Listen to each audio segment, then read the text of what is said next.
massive announcement. I'm opening a theme park in Riyadh, Saudi Arabia on November 13th. People ask me all the time, Mr. Beast, I want to compete in one of your videos. Well, now you can. This theme park is filled with some of the craziest challenges and most insane prizes we have ever given away. Like all theme parks, we have roller coasters, we have drop towers, we have all that usual stuff. But in Beastland, we also have custom-made games that are inspired off our YouTube channel. This theme park is going to blow your mind, and tickets literally just went live. Beastland opens on November 13th as part of Riyadh season. You can book your tickets through WeBook. Guys, this is going to be awesome. I'll be there opening day. Make sure you buy your tickets before they sell. MrBeast used to be the golden boy of YouTube, the unstoppable king of giveaways, planting trees, and pulling off larger-than-life charity stunts that made the internet adore him. People saw him as a real-life superhero who could throw millions around and still seem humble. For a while, that image stuck. He was always smiling, waving, and flashing stacks of cash like a showman whose entire brand was built on making generosity look like a superpower. But then came Beastland, and everything flipped. Suddenly, MrBeast wasn't the symbol of good vibes anymore.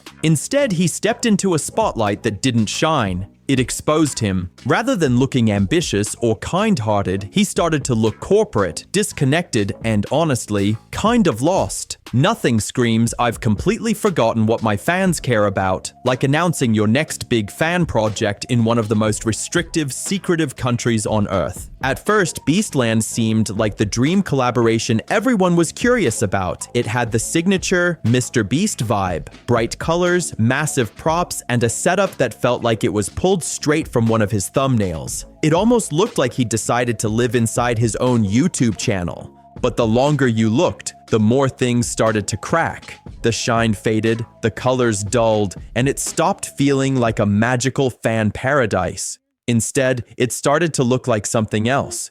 I'm first in line at MrBeast Land. Thank you. I'm the first into Beastland. Can you win prizes in here? Yes. I'm the first one with a wristband. Let's go through the beast. Here's the map of Beastland. Let's go find the prizes. There's 3 vaults here, gold, bronze, and silver. A crowd is forming in front of the 3 safes. The teleprompter says Chandler and MrBeast are gonna be here. Hey guys, nice to meet all of you. I'm never washing his hand. Hey, go ride on the rides. Don't hang out. He's walking around the park and chaos is following wherever he goes. I even found Dream at the MrBeast Festival. How's it going? Yes! Nice to meet you, man. Nice to meet you. Let's go into the MrBeast store. Beastland hoodies, 3 different Beast Lab toys, Beastland backpacks. Can I buy a Beastland hat? And then came the real plot twist. The location. Saudi Arabia. Not exactly the kind of place you'd call fan-friendly or easy to reach. This wasn't some chill, accessible spot where viewers could just roll up, take pics, and have fun. Nope. He picked one of the most tightly controlled countries on the planet, a place where freedom of expression barely exists and filming in public can turn into a legal nightmare. We're talking about a country where the government has the power to make you delete your footage on the spot, fine you just for pointing a camera the wrong way, and decide what kind of public behavior they consider acceptable. Wild, right? It's the last place anyone expected the king of open-hearted YouTube challenges to set up shop. MrBeast tried to sell Beastland like it was a global gift, a fun, unifying playground for fans everywhere. But when people started digging into the details, the truth hit harder than anyone expected. It wasn't built for fans at all. Turns out the entire project was part of a massive government-funded entertainment campaign. Yeah, he didn't choose Saudi Arabia. He got paid to be there, paid to plant his logo in the desert, paid to smile for cameras, and paid to call it a dream come true. The whole thing was a 45-day pop-up city in the sand, built to vanish as fast as it appeared. And honestly, you could tell, it didn't look built to last. Today we're at Beastland by MrBeast here in Riyadh and it's opening day, so come with us and check out what there is to do inside. Let's go.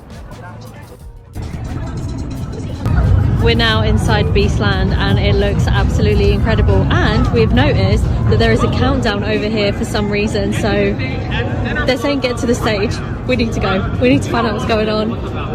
There's a little meet and greet area over here. We don't actually recognise anyone yet though. Something massive is waking up at Beast Arena. You know, you got the wristband, and when you play the games,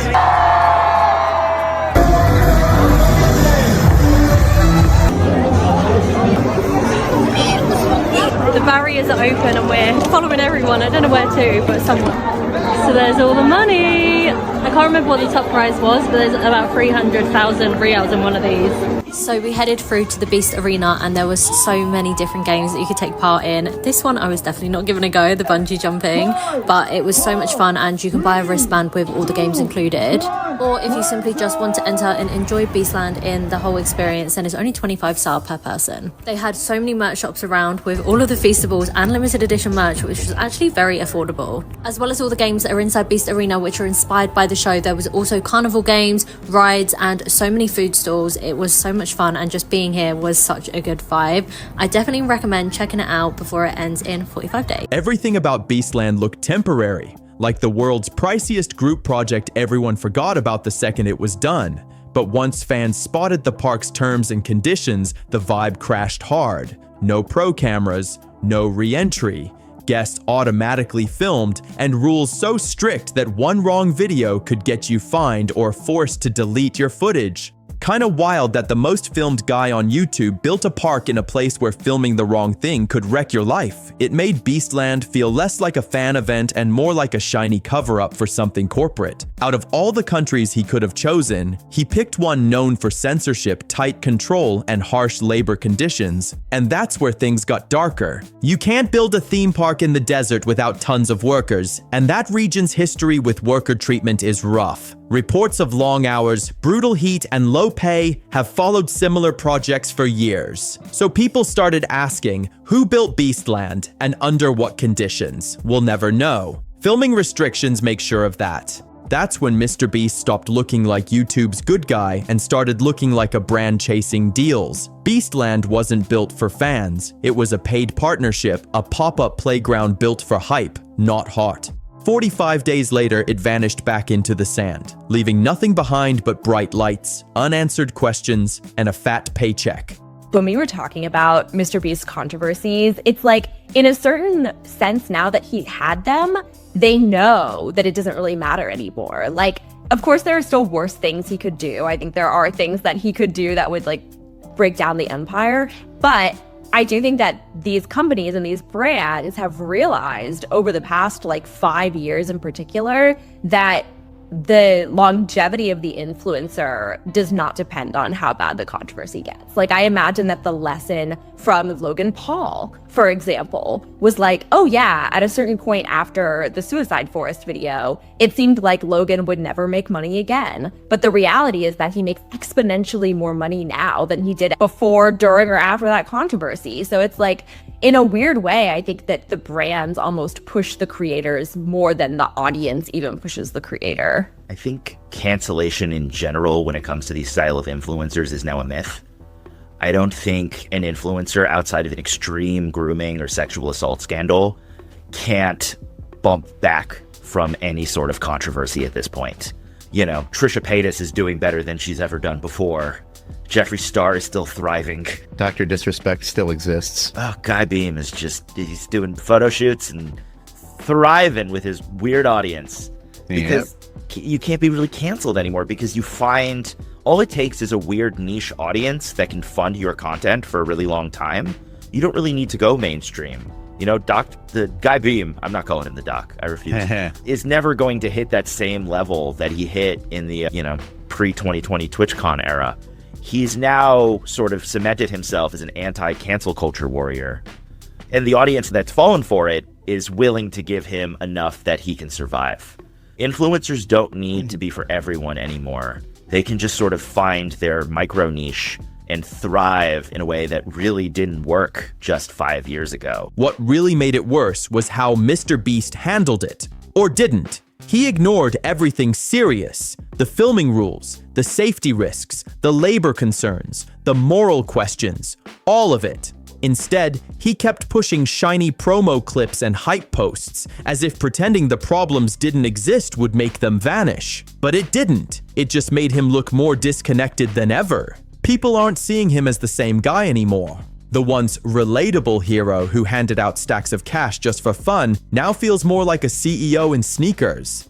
His moves look calculated, his brand more strategic than spontaneous. Between the food apps, burger chains, AI tools, and corporate tie-ins, he's not falling off, but he's definitely transforming. The videos still break records, sure, but the heart feels missing. When Beastland news dropped, the internet went wild dissecting it. The reaction wasn't admiration. It was confusion, annoyance, and straight-up disbelief. One comment nailed it. A MrBeast theme park is just unnecessary. What are the attractions supposed to be?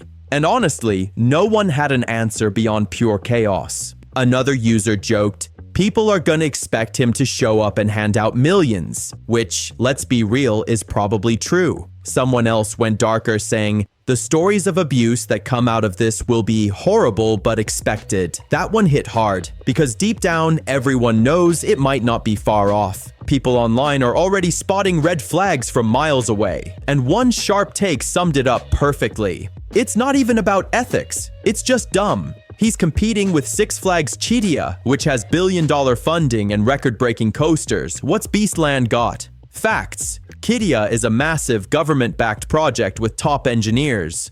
Beastland? It looks like a traveling carnival dipped in sponsorship money. At this point, MrBeast isn't playing the creator game, he's playing the corporate one. And fans are starting to see the difference loud and clear. So what do you think? Is MrBeast just expanding his empire, or has he officially lost touch with what made people love him in the first place? Drop your thoughts in the comments. I read every single one. Don't forget to like, subscribe, and share this video to keep the conversation going.